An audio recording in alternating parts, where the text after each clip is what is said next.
How can design thinking help you with your project or idea? It's simple. Do you already know what your project is? If so, have you already moved to the solution? Design thinking can help confirm you're solving the right problem. If you don't know what your project will be, perhaps design thinking can help you see a need.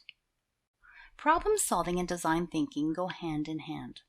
Design thinking is an iterative process that people use to understand users, to challenge assumptions, to redefine problems, and of course, to create innovative solutions to prototype and test.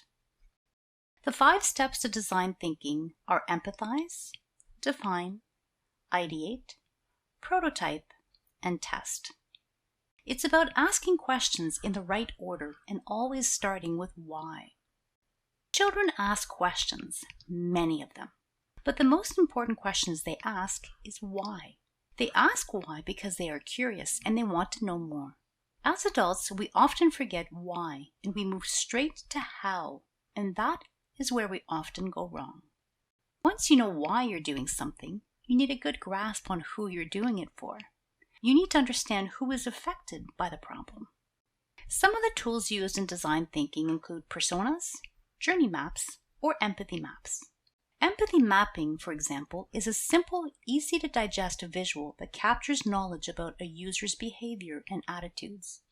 It helps you understand the customer and the target audience.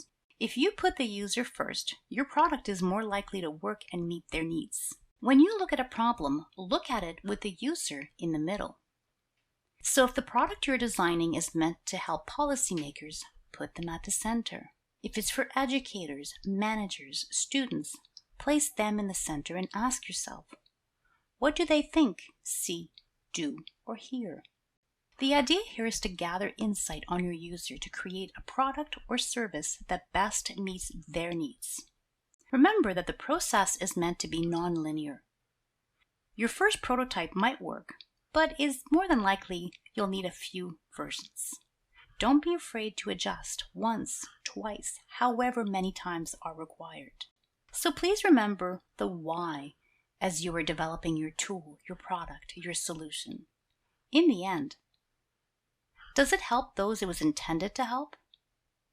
Does it solve the problem? If not, might be time to readjust until you're happy with the new product. Now, go innovate